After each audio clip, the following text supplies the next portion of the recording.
L'ancien Premier ministre malien, Moussa Mara, a mérité de la part de votre serviteur la désignation de recteur de l'université de la langue de bois au Mali. Pourquoi je l'ai appelé ainsi? Parce qu'il fait partie de ces hommes politiques qu'on a en Afrique en général, au Mali en particulier, qui parlent pour ne pas être compris. Quand il vous parle, quand il a fini de parler, vous avez une seule question qui continue à trotter sur vos lèvres. La question est la suivante. Qu'a-t-il dit? Car en effet, quand il vous parle, vous avez l'impression qu'il dit quelque chose. Mais quand il a tourné le dos, c'est souvent trop tard. Vous vous rendez compte qu'il n'a rien dit.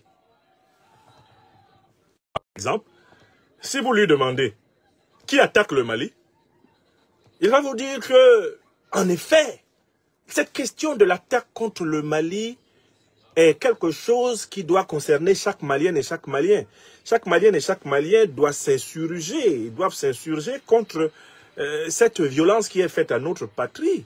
Et c'est la raison pour laquelle moi j'ai toujours appelé à l'union sacrée contre tout cela. Et puis il s'en va. Quand Moussa Mara est parti, c'est là que tu te rends compte qu'en fait, il n'a pas répondu à la question que tu as posée. Tu as demandé qui attaque le Mali? Qui? Et le monsieur te dit, oui, on doit se défendre. Je l'ai attrapé comme ça plusieurs fois, sur plusieurs interviews, sur plusieurs interventions publiques.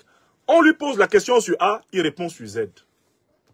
Et avec une capacité d'envoûtement des personnes qui ne connaissent pas sa méthode, qui est telle que vous vous rendez compte qu'il n'a pas répondu à votre question longtemps après qu'il soit parti. Je l'ai observé comme ça, une fois, deux fois, trois fois, quatre fois, sur des tas de sujets. C'est l'homme qui sort toujours en ayant ignoré la question posée, en l'ayant contournée, retournée. Et cette méthode-là est exactement celle qui le rapproche des aventuriers ambigus qui sont actuellement à la tête du Sénégal. Bassirou Diomaye Faye et Sonko Ousmane. Souvenez-vous de Sonko Ousmane, Premier ministre du Sénégal aujourd'hui. Quand il était opposant, il faut que la France enlève son genou du cou de l'Afrique et du Sénégal. Quand il est devenu Premier ministre, il vote avec la France contre la décolonisation. N'est-ce pas? Mais ce même monsieur a pris son avion, il est venu à Bamako. Et il est venu à Bamako pour dire que le Sénégal ne servira jamais de base arrière pour attaquer le Mali. Or, c'est exactement ce qui venait d'être fait. Fin juillet 2024, l'ambassadeur d'Ukraine basé au Sénégal et les hauts responsables de sécurité de l'Ukraine ont assumé qu'ils ont activement participé aux côtés d'Al-Qaïda et de l'État islamique à l'attaque de Tinzaouaten qui a coûté la vie à des dizaines de soldats maliens et d'alliés militaires russes. Cela a été ouvertement et officiellement revendiqué par l'État ukrainien. Et l'une des personnes qui a participé à cette opération et qui a revendiqué médiatiquement cette opération, c'est l'ambassadeur d'Ukraine au Sénégal. C'est-à-dire que si le Sénégal était un pays dirigé par des panafricanistes, il aurait rompu les relations diplomatiques avec l'Ukraine. Et il aurait chassé le même jour du sol sénégalais l'ambassadeur terroriste d'Ukraine. Mais qu'a fait Sonko? Qu'a fait Diomaye? Ils se sont contentés de faire un petit rappel à l'ordre à quelqu'un qui est coupable d'actes de terrorisme contre le Mali. Et Ousmane Sonko a eu le courage inhumain de prendre son avion et de venir à Bamako dire que le Sénégal ne servira pas de base arrière pour attaquer le Mali. Alors que les Maliens ont bien vu quelqu'un qui vit à Dakar assumer d'avoir organisé une attaque terroriste contre eux. Donc en fait, Moussa Mara, Sonko, Diomaye, c'est la même espèce. C'est des recteurs des universités de la langue de bois. Des gens qui disent ce qu'ils ne font pas et qui ne font pas ce qu'ils disent. Alors, ce monsieur Moussa Mara, revenons sur lui. Il a la particularité de croire qu'il aurait une capacité extraordinaire, c'est celle de passer entre les gouttes. Rien que quand il pleut, Moussa Mara fait partie de ceux qui sortent sous la pluie en pensant qu'ils peuvent passer entre les gouttes. Il n'a pas de parapluie. Hein. Parfois, il sort même sans chapeau. Mais le jeu auquel il s'adonne, c'est essayer de se faufiler entre les gouttes de la pluie de telle façon qu'aucune ne le mouille. Quel est le problème de M. Moussa Mara, l'ancien Premier ministre? Bon, c'est même pas à la base. Il a une ambition qui est légitime. Parce qu'il est citoyen malien. Son ambition, c'est d'être président de la République du Mali. Je crois qu'il y pense en se rasant, en dormant, en ronflant, le matin, le soir, à midi, le soir, il y pense. Et je ne voudrais pas contester cela. Une Malienne, un Malien ont le droit de vouloir être président de la République du Mali. D'autant plus que ce sont des fonctions qui dépendent du choix du peuple souverain du Mali, en dernière analyse. Donc ce n'est pas cela que nous allons contester au recteur de l'université de la langue de bois du Mali, Moussa Mara. Mais c'est la méthode qu'il veut employer pour arriver au pouvoir. Quelle est sa méthode? Il veut d'une part profiter du combat qui est mené par le président Assimi Goïta et ses compagnons, le combat de la souveraineté. Et puis de l'autre part, il ne veut pas perdre le soutien de l'ancienne puissance coloniale, et notamment donc de l'organisation néocolonisée de la CEDEAO, qui est le bras intermédiaire de l'ancienne puissance coloniale dans la sous-région. Donc, Moussa Mara évolue littéralement le cul entre deux chaises. D'un côté, il sait que la majorité écrasante du peuple malien est pour la souveraineté totale du pays, et que le président Assimi Goïta a réellement la majorité des Maliens derrière lui. Et donc, par conséquent, il n'ose pas se mettre de front et de face contre la revendication de souveraineté du Mali. Mais de l'autre côté, il veut continuer à bénéficier de la protection de l'ancienne puissance coloniale, et donc la France, et de la protection des satellites de l'ancienne puissance coloniale, qui sont globalement regroupés autour de la CEDEAO, c'est-à-dire Alassane Draman Ouattara, Nana Akufo-Addo, Patrice Talon, maintenant le duo Sonko Diomaye au Sénégal comme Macky Sall, Umaro Sissoko Embalo, Mamadi Doumbouya. Il veut, en fait, si on pouvait résumer la stratégie de Moussa Mara, c'est qu'il veut être bien vu par ceux qui se battent réellement pour la souveraineté et par ceux qui se battent contre la souveraineté. Autrement dit, il veut utiliser les victoires d'Assimi Goïta pour doubler Assimi Goïta et prendre le pouvoir. Voilà l'opération extrêmement complexe dans laquelle se retrouve ce politicien. C'est ce que j'appelle l'art de tenter de se faufiler entre les gouttes d'eau pendant que la pluie tombe. Il est impossible que tu sortes sous la pluie et que tu ne sois pas mouillé en comptant passer entre les gouttes. L'espace entre deux gouttes d'eau de pluie étant rarement plus grand qu'1 centimètre, tout un individu comme Moussa Mara sera forcément mouillé. Alors, qu'est-ce qui mouille Moussa Mara? Qu'est-ce qui fait que Moussa Mara est mouillé quand il sort sous la pluie? Il est le seul à penser que quand il sort, on ne le voit pas mouillé. La première chose, c'est qu'il a un bilan catastrophique à la tête du gouvernement malien. Il a été à la tête du gouvernement malien. Et il est co-responsable de l'un des plus cuisants échecs sécuritaires que le Mali ait jamais connu. Le Mali a été humilié avec Moussa Mara, Premier ministre. Celui-ci prenant la responsabilité incongrue de conduire les soldats maliens dans une aventure qui s'est transformée en un guet-apens et ayant la lâcheté, bien sûr, de s'échapper du guet-apens alors que les soldats étaient en train de mourir. Et il n'a même pas eu le courage du capitaine qui est le dernier à quitter le bateau. Il s'est barré, laissant les pauvres soldats maliens qu'il avait accompagnés dans son aventure ambiguë, les laissant sur le carreau. Donc, c'est quelqu'un qui était Premier ministre. Et il n'a pas été capable de faire ce que le président Assimi Goïta et ses compagnons ont fait depuis 2021, notamment après avoir déposé le louvoyant, l'hésitant colonel Bandao. Et donc, par conséquent, il a une espèce d'aigreur. C'était monsieur, j'ai failli réussir à la tête du gouvernement. J'aurais pu réussir à la tête du gouvernement. Mais il était à la tête du gouvernement, il n'a rien pu faire. Pourquoi n'a-t-il rien pu faire? À cause de son ambiguïté, là, que vous voyez. L'incapacité à désigner clairement, à nommer clairement l'adversaire. Vous ne pouvez pas mener un combat de libération. Vous ne pouvez pas mener un combat pour rendre sa souveraineté à un pays si vous, qui voulez diriger ce pays, n'êtes pas au clair sur les adversaires réels de ce pays et ses partenaires réels. Or, Moussa Mara, qui est un grand pêcheur en eau trouble, comme je vous l'ai expliqué, voulant manger et gagner à tous les râteliers, était incapable de conduire le gouvernement malien vers des résultats probants. Pourquoi? Mais parce qu'il n'est pas décolonisé. C'est un individu qui n'est pas décolonisé. Ce sont des gens qui continuent à croire que le monde ne peut marcher que si les 4 volontés de l'OTAN, d'une part, et d'autre part de la France, sont faites en Afrique. Aucun pays africain ne peut marcher si l'OTAN, c'est-à-dire les États-Unis, et son supplétif direct dans la sous-région d'Afrique dite francophone, la France, si elles ne sont pas d'accord, rien ne peut fonctionner. Dans l'épistémologie politique de Moussa Mara, il y a un blocage systémique. Son esprit est incapable de penser la souveraineté du Mali sans l'OTAN, sans la France. Vous comprenez? Son vrai problème, c'est sa défaite intellectuelle.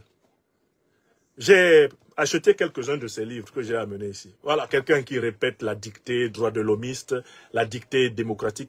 Nous tous, on a souffert à un moment donné de la croyance que le but de l'action politique, en effet, c'était d'aller vers la démocratie.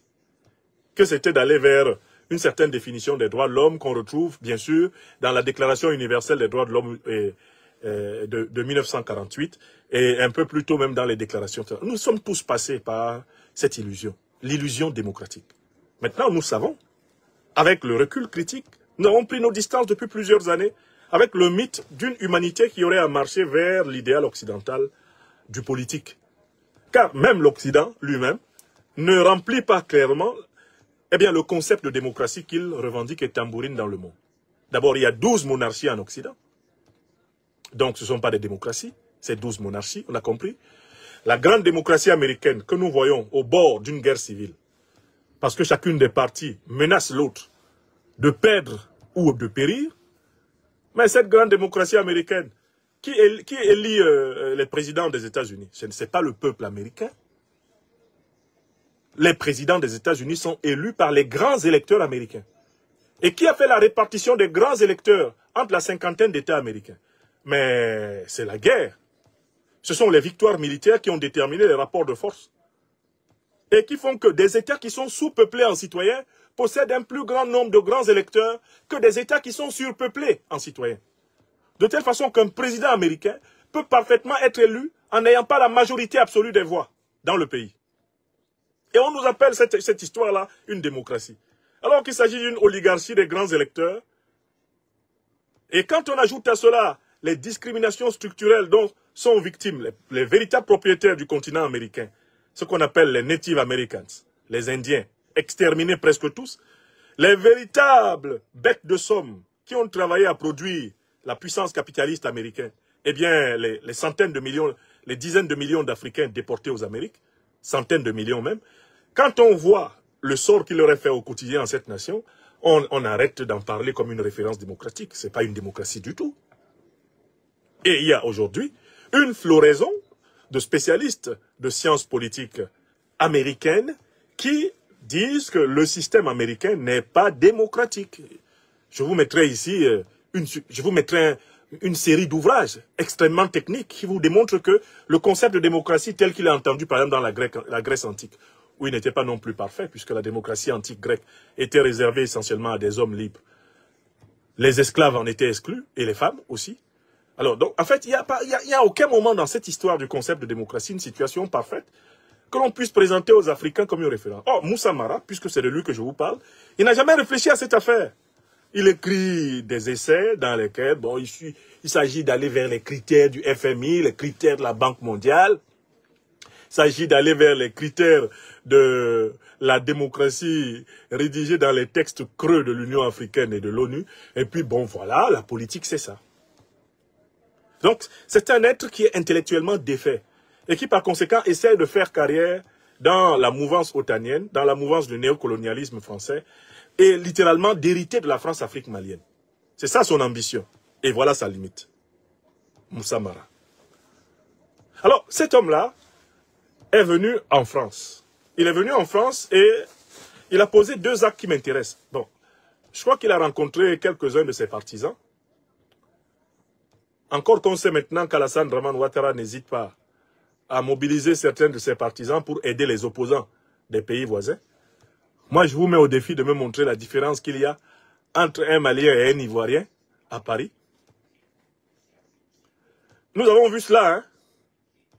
Quand le fameux Ibrahim Aïnéa Kamara a organisé ses meetings, ses soi-disant meetings pour proclamer qu'il était le président du Mali, vous pensez que ce sont les Maliens qui sont allés à sa réunion? Il y avait un mélange de tout.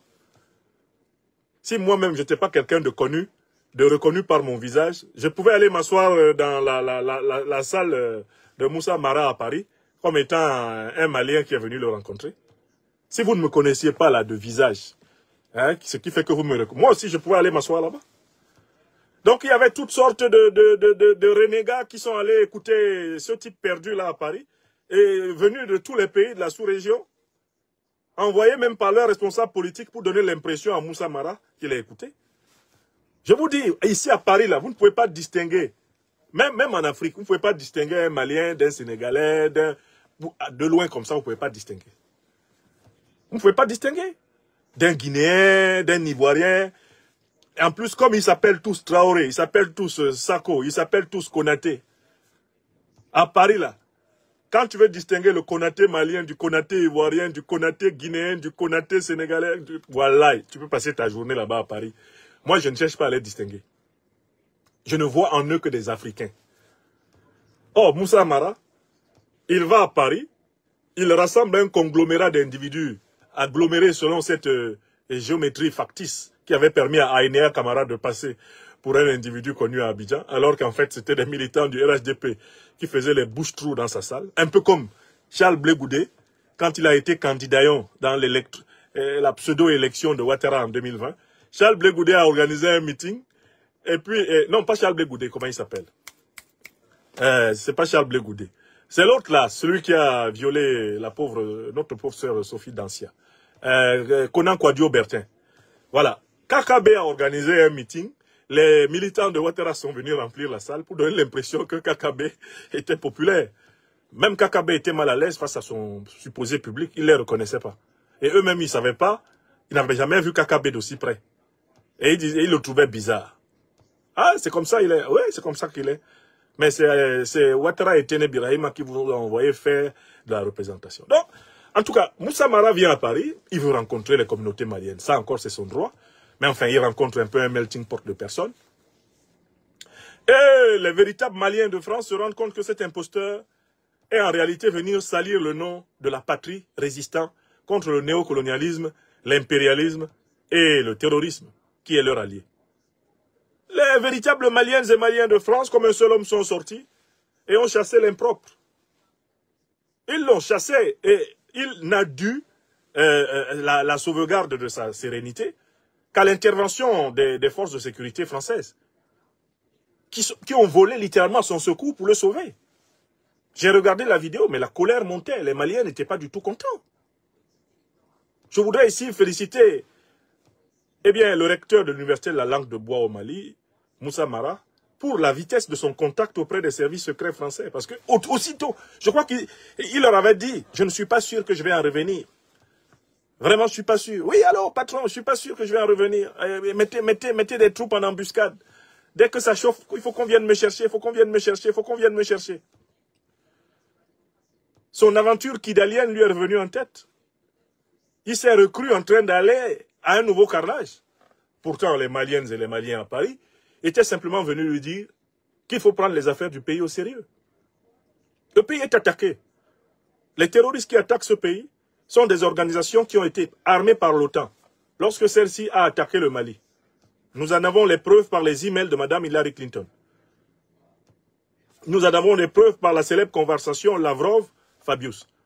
Nous en avons des preuves par l'aveu de mai 2017 du président Macron lui-même, accusant la France d'avoir commis une lourde faute en attaquant la Libye et en déclenchant la faillite des États du Sahel et la prospérité des groupes terroristes. Nous en avons des preuves, les preuves fourmies de cette collusion entre l'OTAN, les organisations terroristes et la déstabilisation en cours du Sahel et de l'Afrique. Donc les Maliens de France n'ont pas aimé que Moussa Mara vienne s'amuser avec cette tragédie.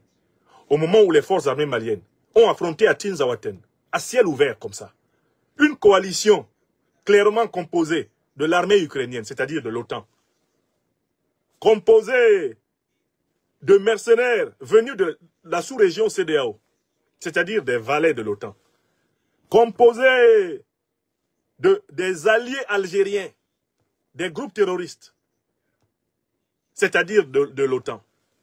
Au moment où le Mali affronte des ennemis à ciel découvert, à visage ouvert, d'une telle violence, comment ne pas comprendre la légitime colère de la diaspora malienne de voir Moussa Mara venir jouer les recteurs de l'université de la langue de bois, alors que la tragédie du peuple malien est au cœur même de la tragédie de toute l'Afrique. Alors, le meeting que ce monsieur organisait à Paris ne sert à rien, parce que de toutes les façons, il ne peut pas résoudre le problème du Mali. S'il le pouvait, comme Premier ministre, il l'aurait résolu. Et en tant qu'opposant, il fait partie de ceux qui veulent, en réalité, que le président Assimi Goïta échoue, afin que sur cet échec, il puisse fonder le retour en force du bloc néocolonialiste à la tête du Mali. Et voilà pourquoi, politiquement, eh bien, Moussa Mara est à la recherche de renforts extérieurs. Bon, bien sûr, je vous parle encore de lui.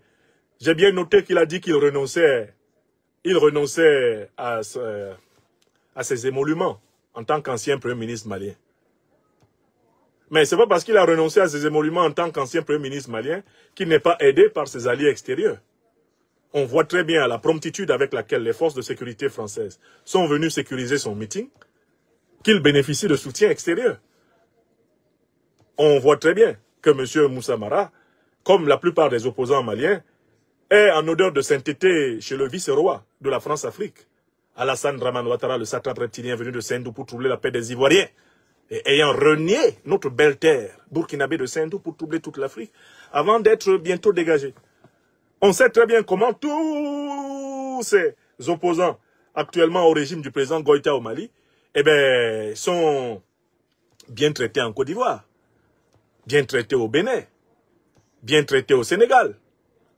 Cela est un secret de polichinelle.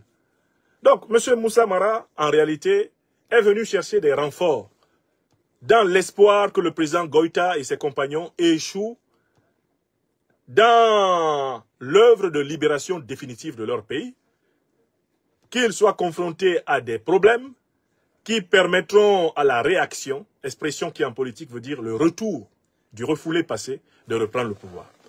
Alors, il a donné un deuxième acte, il a posé un deuxième acte. Sur le premier acte, félicitons le recteur de l'Université de la langue de bois pour la vigueur de ses jarrets. Il en a fait un usage discipliné. Alassane Dramane Ouattara a déjà enseigné à tous ceux qui trahissent les peuples africains qu'il faut avoir des compétences physiques particulières, notamment dans l'art de l'échapper, l'échappement. Quand je regarde les vidéos de Paris, je peux féliciter M. Moussa Mara pour la vitesse à laquelle il s'est engouffré dans les véhicules de sécurité protégés par les forces françaises pour échapper, comme Alassane Dramane Ouattara, en des circonstances relativement comparables, à la furie de son peuple. Monsieur le recteur, félicitations. Continuez à faire du footing, ça sera utile. Votre mentor, abidjanais Alassane Dramane Ouattara, lui, il avait développé une aptitude particulière dans l'alpinisme. Et c'est grâce à lui qu'a été promu un nouveau sport olympique, olympico-politique, qui s'appelle le sauté-clôture. Sauté-clôture. Alassane Dramane Ouattara n'a pas besoin d'une perche pour s'envoler quand il a le feu aux fesses, à la suite précisément de ses propres turpitudes. Donc on peut saluer, on peut féliciter le recteur Moussa Mara pour la vitesse avec laquelle il a trouvé la porte de sortie. Et lui demander de remercier ses tuteurs, les autorités françaises, car d'autres n'ont pas eu la même protection dans cette ville de Paris, dans des circonstances similaires. Maintenant, il a posé un deuxième acte qui nous intéresse, Moussa Mara. Moussa Mara est allé à la télévision TV5. Et là-bas, il a donné une interview dans laquelle il s'est adonné à son art favori. J'aimerais que vous écoutiez ce qu'il a dit.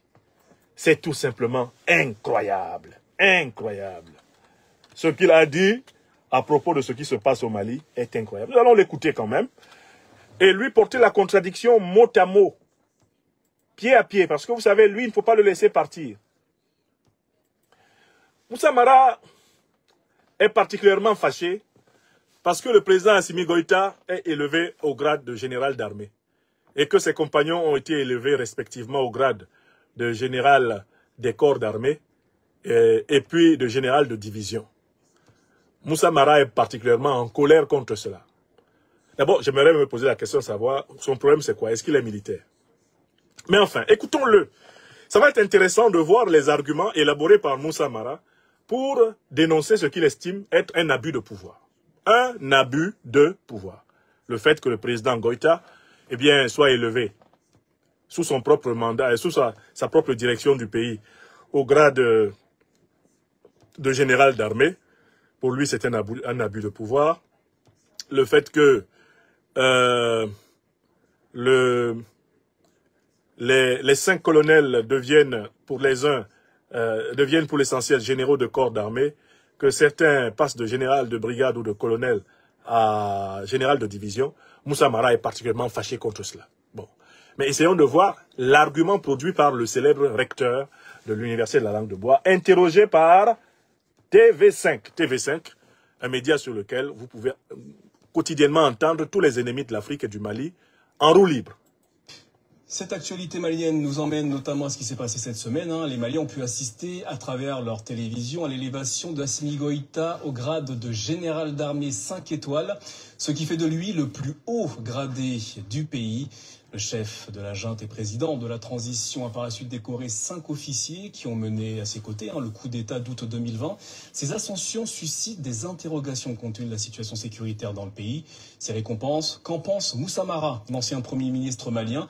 Nous lui posons la question, il est notre invité ce soir. Moussa Mara, merci et bienvenue bienvenue sur ce plateau. Écoutez-le. Une des rares voix politiques maliennes à s'être exprimée à ce sujet. Pour quelle raison? Simplement parce que je suis un leader politique.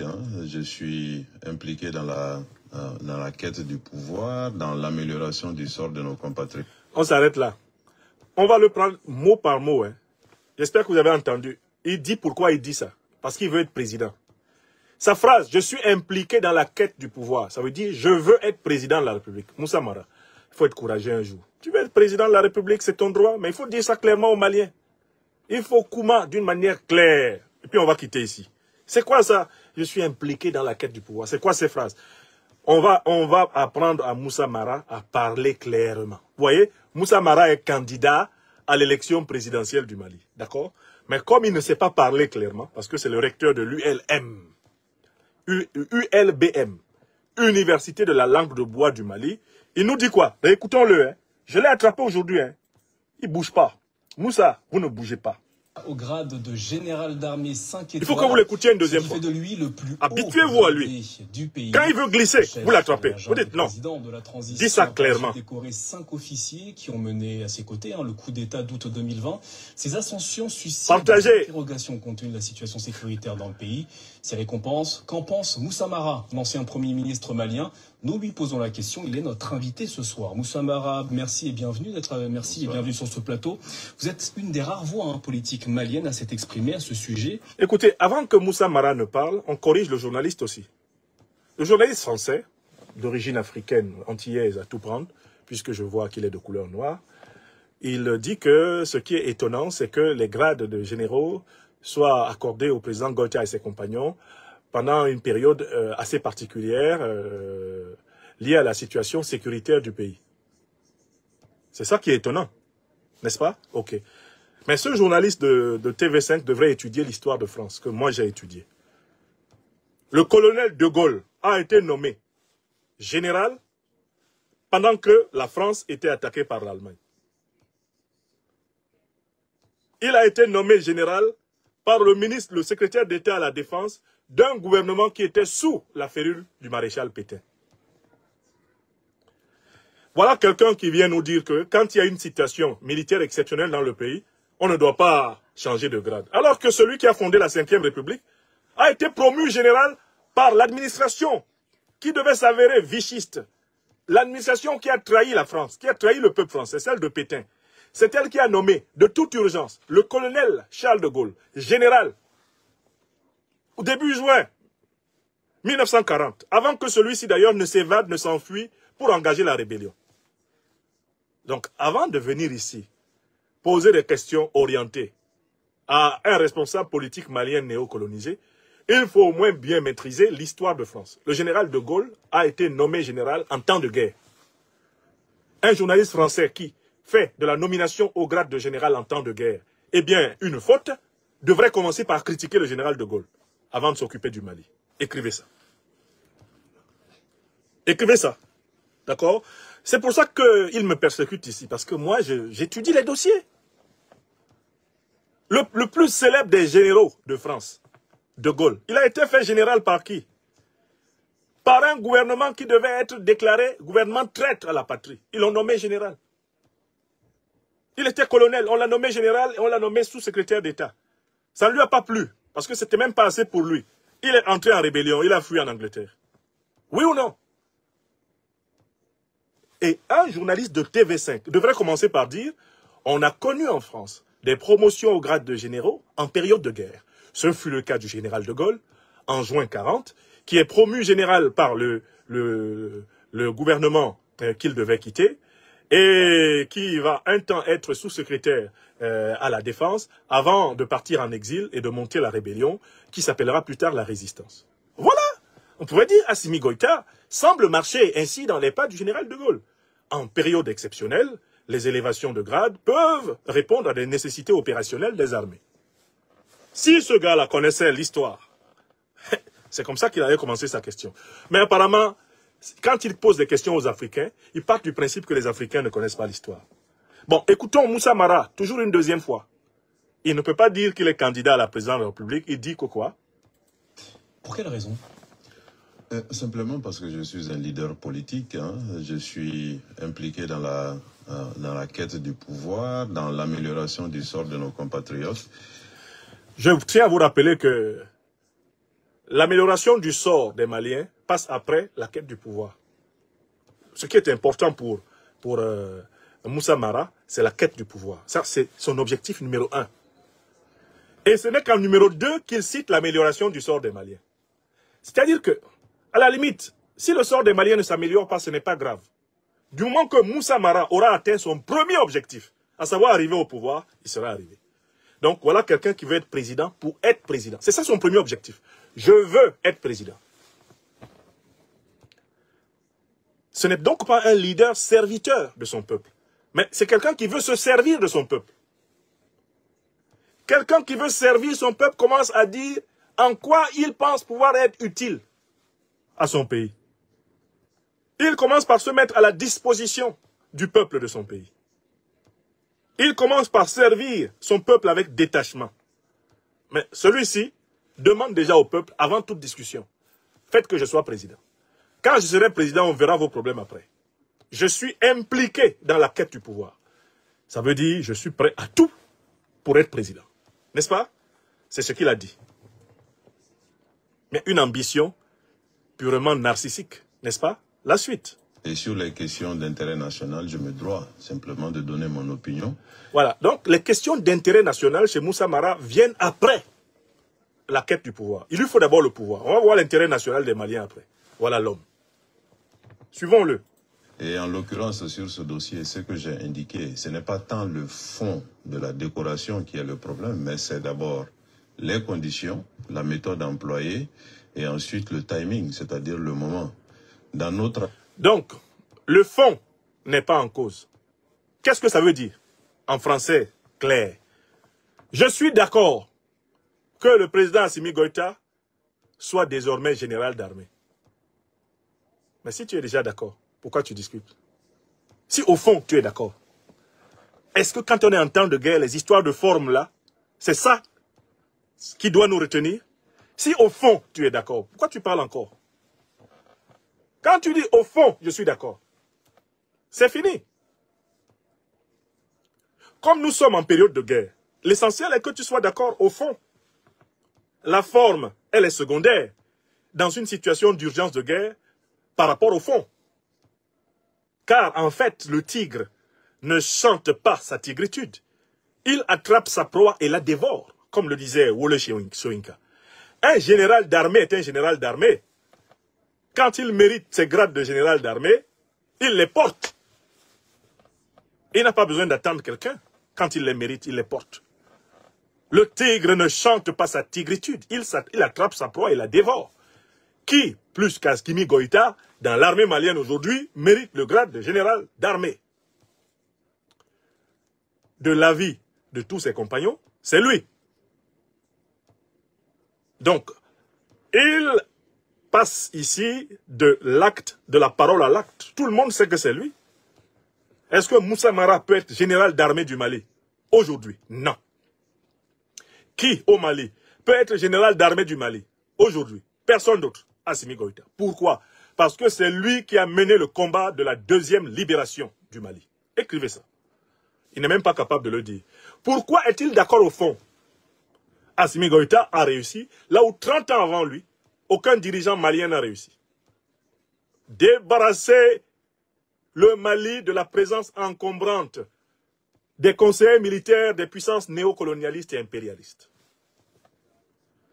Depuis le coup d'État qui a renversé le président Modibo Keïta, le Mali est entré en situation de vassalité militaire continue.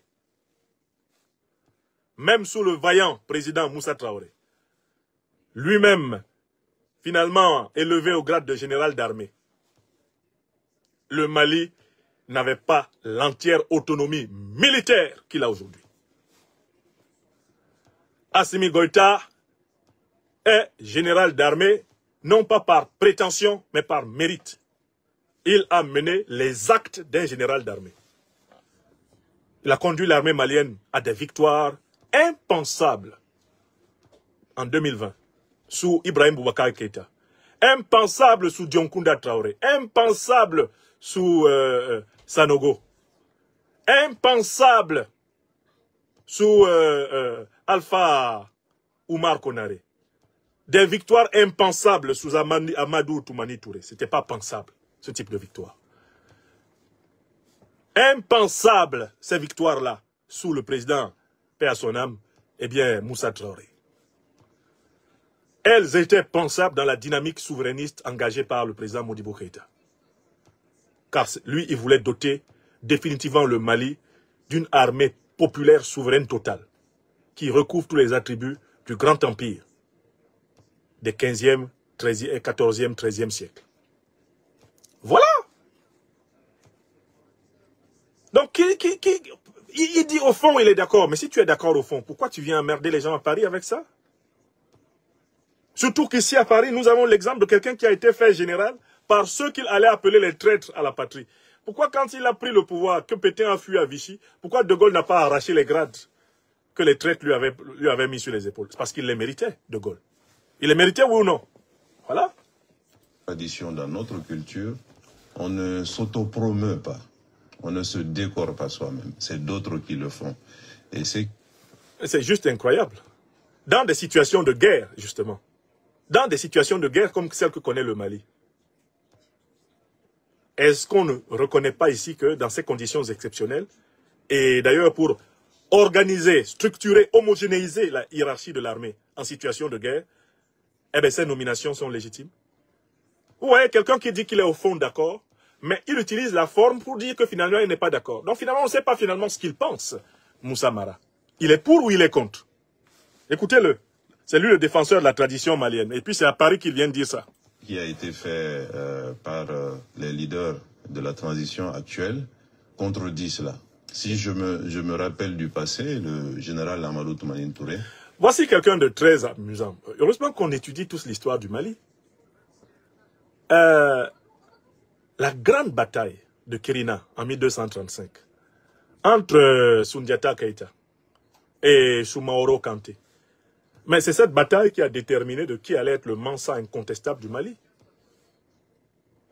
Pourquoi Soundiata Keïta a-t-il pu réunifier sous sa férule l'empire du Mali? Mais c'est sa victoire militaire sur Soumaoro Kanté.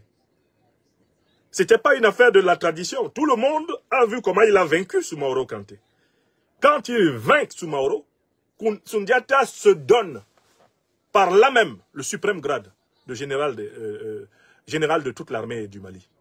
Qui peut discuter, après la défaite de Soumaoro Kanté, qui peut discuter le grade de commandant en chef de toute l'armée de l'Empire du Mali à Soundiata Keïta? Mais c'est justement cette tradition de la bravoure militaire, comme critère d'excellence et de commandement, qui permet au président Assimi Goïta de jouir pleinement aujourd'hui du grade de général d'armée, du plus grand grade de son pays. Il a mené et il conduit courageusement la deuxième lutte d'indépendance de son pays. Et ça, ce sont des grades gagnés sur le terrain. Ce ne sont pas des grades de bureau. Hein. sont des grades gagnés au combat. Des grades gagnés dans le mérite. Et la tradition africaine privilégie le mérite. La tradition africaine privilégie le mérite. Dans la situation que traverse le Mali aujourd'hui, le président Assimi Goïta a la confiance de son peuple. Et il peut, en effet, être élevé avec l'approbation de ce peuple au grade suprême de l'armée. Cela ne pose de problème à aucune Malienne, à aucun Malien en bonne santé mentale. Écoutons-le toujours. A été décoré par le président Alpha Omar Konaré après son élection. Il aurait été convenable que les autorités qui viendront après la transition fassent cette promotion. Ok, le président Alpha Omar Konaré a décoré le général Amadou Toumani Touré. Mais pour quel fait d'armes? Amadou Toumani Touré, son fait d'armes, c'est d'avoir su récupérer et accompagner la révolution malienne qui avait fait tomber le général Moussa Traoré. Ou bien il a fait quelque chose d'autre. Si la jeunesse malienne n'était pas massivement sortie dans les rues, obligeant le général Moussa Traoré à renoncer à un carnage populaire et à abandonner le pouvoir, mais où est-ce que ATT aurait eu la force de sortir pour prendre le pouvoir en 91? Donc son fait d'armes, c'est d'avoir accompagné la révolution. De ce point de vue, il n'a rien fait qu'Assimi Goïta n'ait pas fait. Il y avait la révolution aussi au Mali contre Ibrahim Boubacar Keïta. Et Assimi Goïta et ses compagnons de l'armée sont sortis pour accompagner le peuple. Mais ils ont fait plus. Moi, je ne veux pas contester le fait que, paix à son âme, le président Amadou Toumani Touré soit général d'armée. Mais je veux dire que Assimi Goïta mérite encore davantage le grade de général d'armée qu'Amadou Toumani Touré, du point de vue militaire. Parce qu'Amadou Toumani Touré a été président du Mali, mais il n'a pas pu débarrasser le Mali de la présence à l'intérieur de sa hiérarchie du commandement néocolonialiste militaire français. Il n'a pas pu débarrasser le Mali de l'installation prolongée de cette engeance onusienne. Ni lui, ni Alpha Omar Konaré, ni personne avant le président Assimi Goïta. Son mérite est là. Si le grade de maréchal n'était pas un grade maudit en Afrique, moi je lui aurais suggéré volontiers d'aller plutôt maréchal. Mais je n'aime pas le grade de maréchal, personnellement, à cause des malédictions qui sont liées à ce grade. Moi, les sacrifices du président Goïta pour le pays sont tellement importants, tellement bons, que je lui souhaite même de ne pas avoir envie du grade de maréchal. Parce que tous les maréchaux que nous on a connus en Afrique, là, ça porte malheur. On devrait même éliminer ce grade-là. Maréchal Pétain, Maréchal Mobutu, Maréchal Idriss Déby, Maréchal Gafar El Nimeri. Moi, je n'aime pas le grade-là. Quand je reverrai le président Goïta, je lui dirai, président, Dieu vous a donné, la nation vous a donné, ne prenez pas plus. Maréchal, c'est pas bon. Vous voyez, moi j'ai souvent tort, hein, parce que j'ai raison trop tôt. Mais je le dis. Je le dirai si je revois le président. Tous mes respects, Excellence. Mon petit conseil, votre frère qui vous accompagne dans cette révolution malienne, il ne faut pas prendre maréchal, pardon. Parce qu'il y a trop de maréchaux qui ont mal fini en Afrique. Ne prenez pas ça. Vous n'avez plus besoin. Général d'armée, c'est bon. Iko Kagne, c'est bon même. Maréchal Bokassa, Maréchal Mobutu, Maréchal Gafar El Nimeri, pardon. Maréchal Pétain, pardon. Maréchal Idriss Déby, pardon. Voilà, il ne faut pas prendre ça. Président Goïta, si vous m'écoutez ce soir aussi, un de vos conseillers m'écoute ce soir, qu'il vous dise, votre frère dit, Maréchal là, il ne faut jamais penser à ça. Général d'armée, Iko Kagne. C'est très bon. Vous comprenez? Donc, Moussa Mara est simplement jaloux là. Voilà quelqu'un qui n'a pas pu commencer ne serait-ce que l'autodétermination sécuritaire de son pays. Ceux qui l'ont fait sont honorés et ça lui fait mal. Mara, les gens qui ne sont pas forcément de votre opinion vous diront que ces décorations, cette promotion figurait au sein des recommandations après le dialogue intermalien. Absolument. Pourquoi est-ce que ça vous attriste que les autorités aient appliqué cette sauf que mesure? ce dialogue avait des termes de référence qui ne prévoyaient pas du tout une discussion sur cette thématique, comme il ne prévoyait pas du tout une discussion sur la possibilité pour les leaders de la transition de se porter candidat à la prochaine élection présidentielle. C'est devenu comme un cheveu de... Ah mais voilà. Là, on l'a pris. Donc son problème à lui, c'est qu'il ne voulait pas que le président Assimi Goïta soit éventuellement candidat à la prochaine élection présidentielle. Le mot est lâché là. Il dit qu'on aurait dû discuter de la question de savoir si les militaires actuellement au pouvoir au Mali auraient le droit d'être candidats à une élection présidentielle.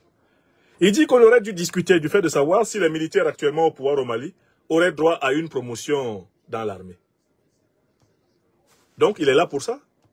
Vous voyez, tout tourne dans la tête de Moussa Mara autour de la conquête du fauteuil présidentiel. Et en fait, tout ce qu'il raconte n'a pour but que ceci. Je ne suis pas content parce que ces gens retardent la réalisation de mon rêve de bébé, mon rêve d'enfant. Je me suis toujours vu président du Mali. Et le fait que désormais la Constitution permet, sous des conditions précises, aux officiers qui dirigent actuellement le Mali d'être éventuellement candidat, au président Assimi Goïta d'être éventuellement candidat à la future élection présidentielle. S'il a quitté 4 mois avant l'élection, eh bien l'exercice de ses fonctions dans la transition, ces conditions-là, c'est de cela qu'il se plaint. En fait, il se plaint parce qu'il sait qu'il ne peut pas battre le président Assimi Goïta aux élections. Si le président Assimi Goïta est candidat, Mara sait qu'il va perdre.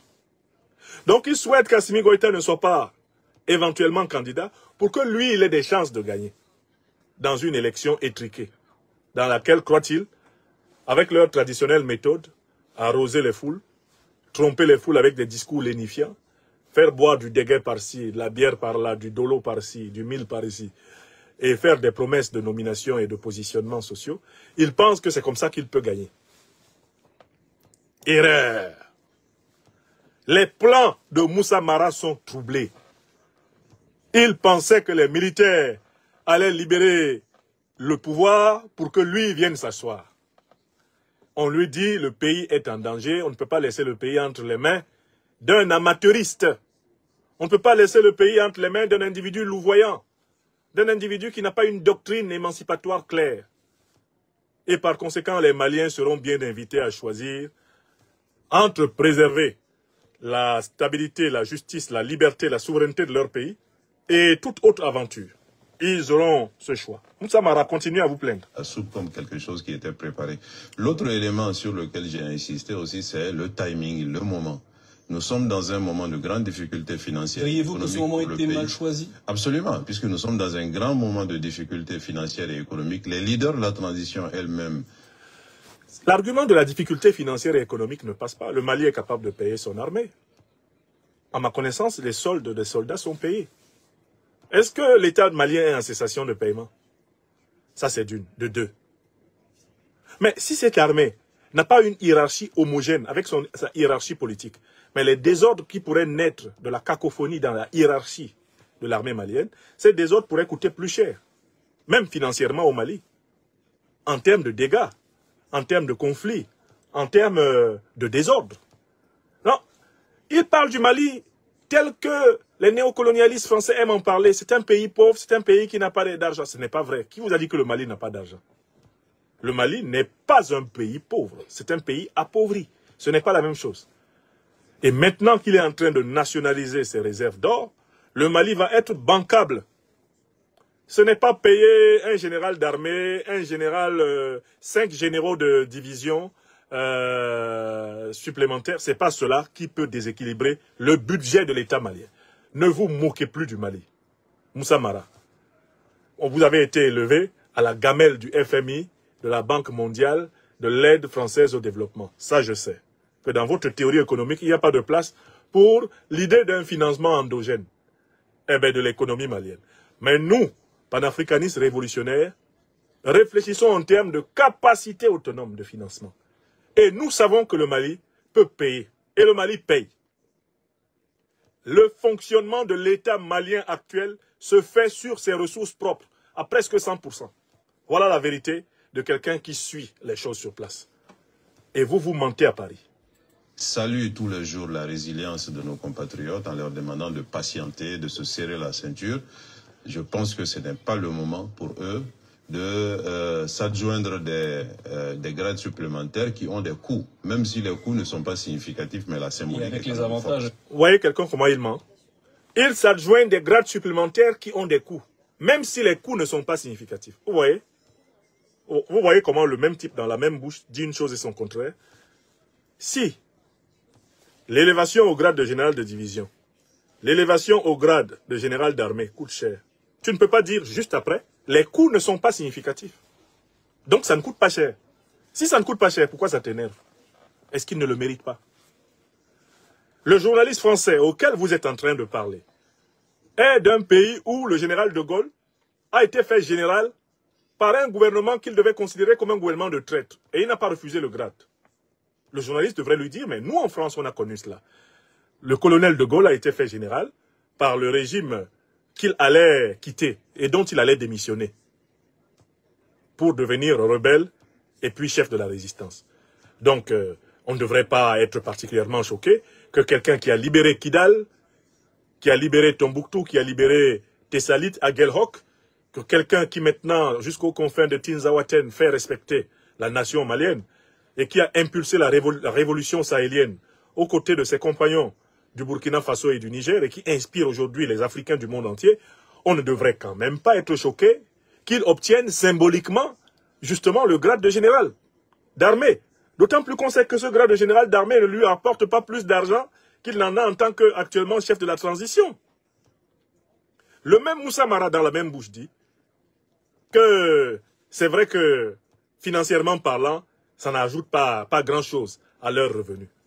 Mais si ça n'ajoute pas grand-chose à leurs revenus, voilà donc ce qu'on appelle la reconnaissance symbolique de la patrie. C'est encore plus méritoire pour eux, n'est-ce pas? Moussa Mara est un menteur.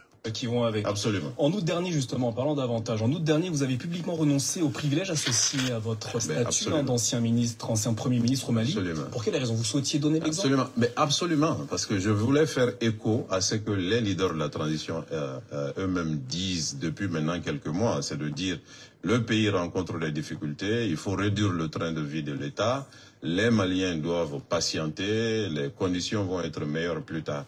Sauf que ces leaders... Non, mais ce n'est pas vrai. Il peut en effet se priver de sa solde d'ancien Premier ministre du Mali, mais d'abord parce que c'est un homme politique qui a une longue carrière. Il a dû préparer ses arrières, d'une part. Et d'autre part, il bénéficie de soutiens étrangers. C'est évident. Donc Moussa Mara veut prendre les gens pour des cons, quoi. C'est un homme politique, c'est un homme d'État qui a quand même connu le faste de l'État pendant un certain nombre d'années. Il a eu le temps d'accumuler quelques moyens substantiels. Par ailleurs, aujourd'hui, il bénéficie du soutien politique d'un certain nombre de pays de la CEDEAO et du soutien politique français. Bon, ce soutien politique, pour un homme d'État, se traduit également par des facilitations de vie. Incontestablement. Sinon, il n'aurait pas vu sa peau sauvée, à Paris, de la furie des Maliens. Voyez simplement la mobilisation des forces de défense et de sécurité qu'il y a eu à Paris pour le tirer d'affaire. Je suis impressionné par le peloton qui s'est déplacé pour Moussa Mara. C'est énorme. Rien que la dépense que le contribuable français a dû consentir pour que des forces de sécurité viennent extirper Moussa Mara de l'endroit où il était en difficulté à Paris. Mais ça coûte très cher. Nous payons les impôts ici, monsieur Mara. Si vous ne savez pas que vous avez de l'argent, nous savons comment vous l'avez, puisque de toutes les façons, à cause de vous, nous dépensons ici. À cause de vous, on dépense. Regardez la vidéo de l'intervention des forces de police pour l'extirper du lieu où il tenait son meeting incongru. Mais cette intervention, elle a coûté combien à l'État français? Quand on déplace comme ça une unité de police, avec des véhicules, les fonctionnaires de police, peut-être de gendarmerie, même peut-être des agents des services secrets qui sont mobilisés. Ça coûte combien une intervention comme ça, Moussa Mara? C'est avec votre salaire, là, d'ancien Premier ministre malien que vous payez ça, ou c'est avec les impôts des Français?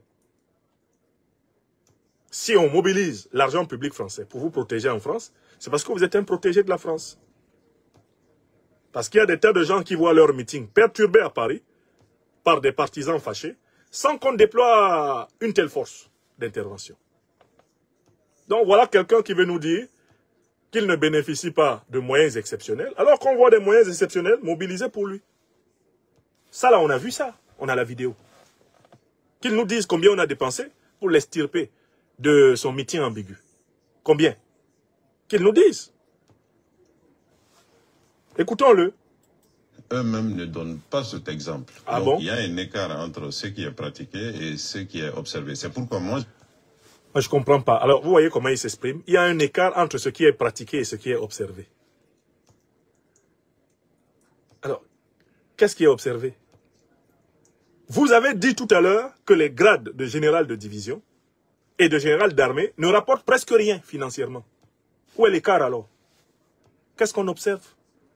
Vous voyez comment ce monsieur-là, c'est vraiment un spécialiste du confusionnisme verbal.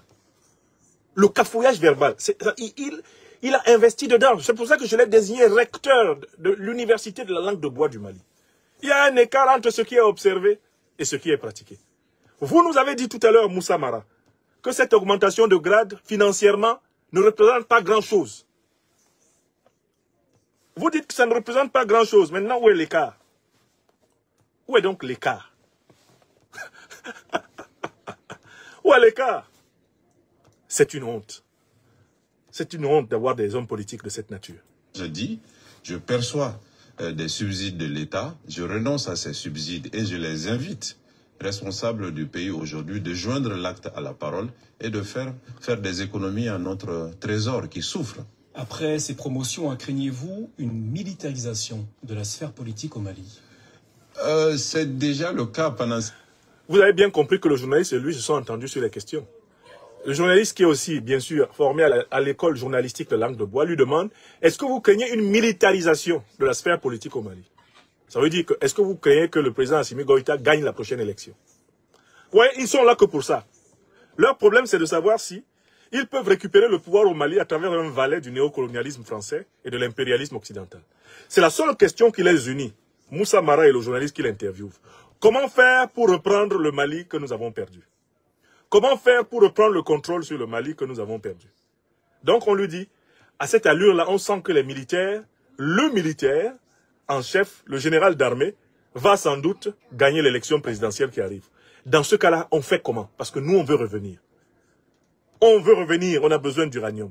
On a besoin de gaz, de pétrole. Sans l'Afrique, nous ne sommes rien.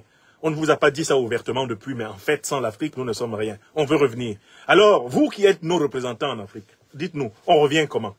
C'est la question qui est posée. Si le journaliste était sérieux, il formulerait la question comme cela. Comment nous, on revient dans cette affaire? Comment vous nous faites revenir en force au Mali? C'est la question qui est posée à Moussa Mara. Et écoutons la réponse du malin.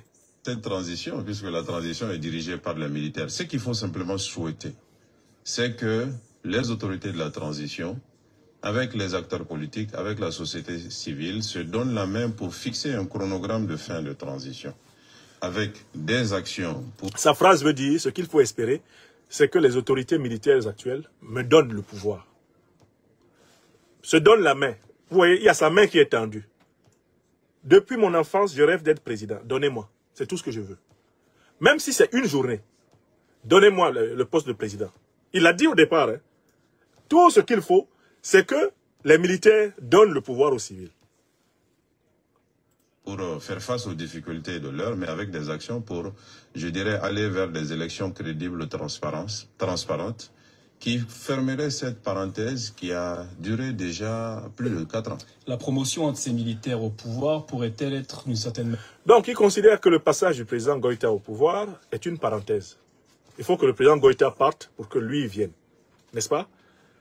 Il faut qu'on lui donne le pouvoir. Hein? Il faut fermer la parenthèse en organisant des élections transparentes, c'est-à-dire des élections que lui, il va revendiquer comme ayant gagné. C'est ça qu'il entend par élection transparente. C'est ça son langage. Hein. Écoutons-le.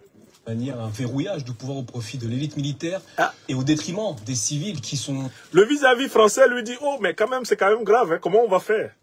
L'affaire là est fermée. Qui peut battre Assimi Goïta à une élection présidentielle dans les conditions actuelles? Ça va être difficile, dites-nous quand même. Comment vous comptez faire, Moussa Mara? Écoutez l'homme. Écoutez le recteur. qui doivent revenir au pouvoir. Je ne le souhaite pas pour les autorités militaires et pour notre armée, et je ne le souhaite pas pour notre pays, parce que si la promotion au grade de généraux, la promotion à d'autres grades requiert que des militaires prennent des responsabilités politiques, fassent des coups d'État, commettent des ruptures non constitutionnelles de pouvoir, le pays ne finira pas de connaître l'instabilité. Il faut que...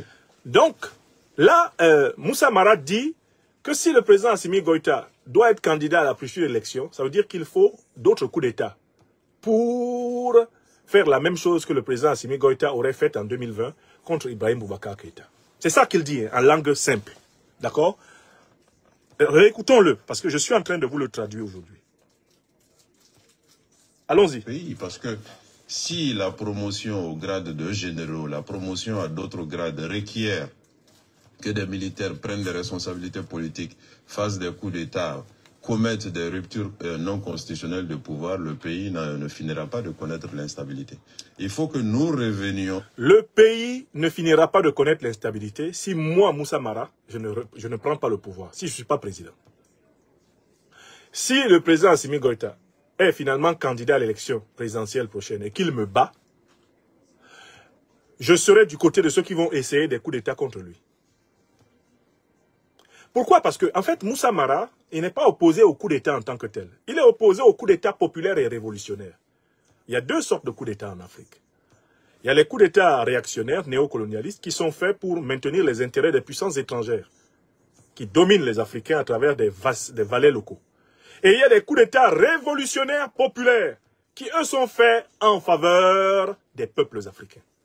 Moussa Mara, qui est un néocolonisé, qui est un partisan du ronronnement pseudo-démocratique, droit de l'homiste, bonne gouvernementiste, le ronronnement washingtonien et parisien, où il a été formé à cette langue de bois qu'il pratique d'une manière absolument scabreuse, Moussa Mara, que vous voyez, vient de dire que si, à l'issue de la transition, le président Goïta, devenu candidat à l'élection présidentielle, gagnait, alors le Mali continuerait à demeurer dans l'instabilité. C'est-à-dire que lui, il serait pour un coup d'État néocolonialiste pour rétablir un militaire en faveur du bloc néocolonialiste à la tête du Mali. C'est ça qu'il a dit, en termes simples. L'annonce d'une instabilisation, d'une déstabilisation future du Mali n'est rien d'autre que l'assomption de la participation potentielle à un coup d'État néocolonialiste. À l'ordre constitutionnel, que nous revenions à une gouvernance stable et une gouvernance, je dirais, vertueuse, que l'armée joue le rôle régalien qui lui incombe et que les autorités civiles gèrent le pays à la suite d'élections où les Maliens doivent avoir le choix de désigner qui ils souhaiteraient diriger leur pays. Donc vous avez bien compris que pour Moussa Mara, les militaires maliens ne sont pas des citoyens comme les autres. Ils n'ont pas droit aux fonctions politiques. Il faudrait lui rappeler que la 5e République française a été fondée par un militaire français, le colonel devenu général de Gaulle. Donc Moussa Mara déjà ne devrait pas prononcer une telle phrase en France, devant un journaliste français qui aurait le minimum de répartie et de culture historique nécessaire pour tenir une vraie émission d'actualité politique. Deuxièmement, je voudrais dire à M. Moussa Mara de s'intéresser à l'histoire des présidents successifs des États-Unis. J'ai dénombré une vingtaine de généraux, d'officiers supérieurs d'armée, qui ont été élus présidents des États-Unis d'Amérique. Je dis bien une vingtaine de généraux de l'armée américaine ont été élus présidents des États-Unis d'Amérique. Qu'il a à voir quels étaient les grades de Eisenhower, les grades de Truman, les grades de Washington, qu'il aille voir les grades des présidents américains. Et il se rendra compte que l'armée américaine a fourni pratiquement 25 à 30% des présidents américains. Et qu'il regarde plus amplement tous les autres pays du monde, il verra que plusieurs dirigeants dans ce monde, même quand ils ont été élus en tant que civils après leur retrait de l'armée, plusieurs dirigeants dans ce monde sont des anciens militaires. Les militaires ne sont pas des citoyens de seconde zone. Ils peuvent solliciter le suffrage universel de leurs concitoyens à condition de se retirer de leurs fonctions militaires, conformément aux termes de la loi, afin de se présenter aux élections populaires. D'accord? qui plus est, un officier supérieur de la valeur du président Assimi Goïta, le Mali a intérêt à lui conserver tous ses rangs et grades militaires, même quand il deviendrait président de la République élu, parce que là, c'est un avantage pour le Mali, d'avoir son plus grand chef militaire pour les prochaines années, élu président de la République du Mali. Ça s'appelle faire d'une pierre deux coups et donner au Mali, justement, le véritable gage d'une stabilité durable. Donc, c'est faux de dire que il y a incompatibilité entre la fonction militaire et la fonction politique. L'histoire prouve le contraire, à commencer par l'histoire de France. L'histoire de la 5e République française, fondée par un militaire. Comment s'appelait-il? Le général Charles de Gaulle. Nommé général par le gouvernement qui devait agir sous le contrôle de Pétain et dont il devait démissionner. Il est passé de colonel à général en pleine guerre, en juin 40. Voilà ce que l'histoire enseigne. L'histoire. Le rappel sauve l'âme, dit souvent si bien le président Abdourahmane Tiani du Niger. Moussa Mara, autre sujet. En ce moment au Mali, le procès des affaires de l'achat de l'avion présidentiel et des équipements militaires surfacturés est suspendu. Le ministère public demande notamment de nouvelles auditions, celles notamment d'anciens ministres, d'anciens premiers ministres dont vous faites partie. Absolument. Répondrez-vous à la convocation de la ministre de la Justice si on vous est appelé? Absolument. Je l'ai toujours dit, nous sommes des justiciables comme n'importe quel justiciable. Donc il y a une affaire de détournement de l'argent de la dotation de l'armée. Et le Premier ministre Moussa Mara pourrait être bientôt amené à témoigner sur cette affaire. Et il semble faire preuve ici d'une sérénité hors pair. La suite. Si la chambre d'instruction, maintenant à qui revient le dossier, nous invitait à venir témoigner, nous viendrons, en tout cas pour ma part, je viendrai et je donnerai toutes les informations qui sont à ma possession et qui sont à ma connaissance afin de faire avancer la justice. Là, il n'y a pas de doute.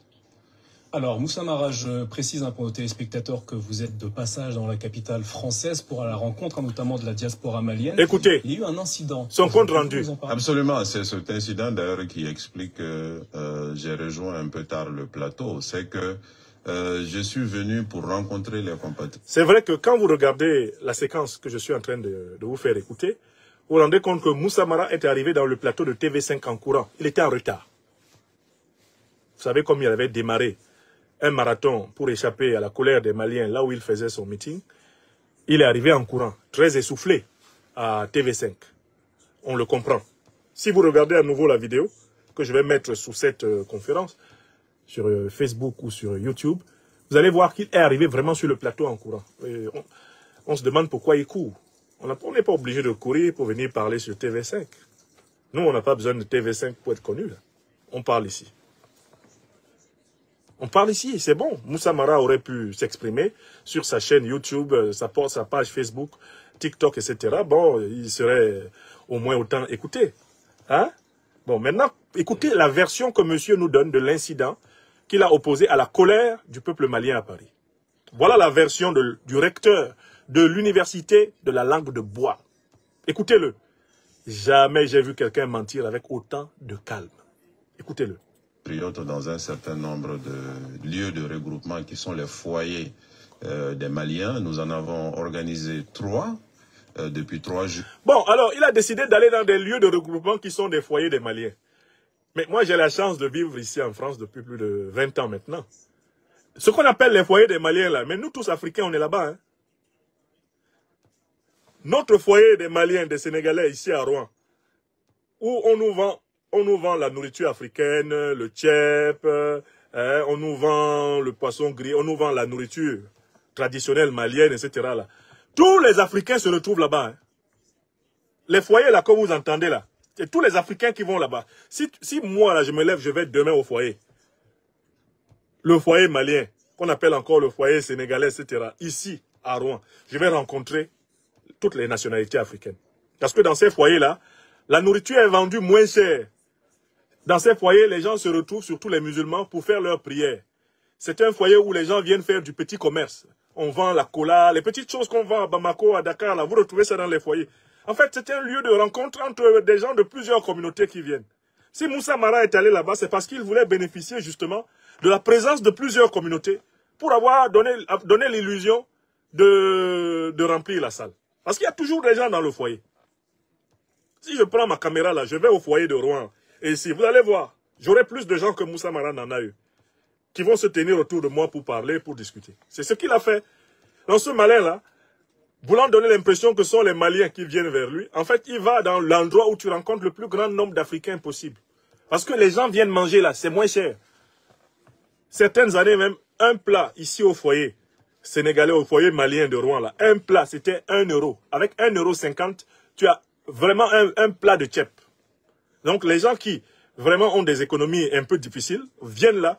Et nous qui aimons la saveur de la cuisine africaine, moi j'allais de temps en temps, surtout après le foot, acheter de la nourriture au foyer.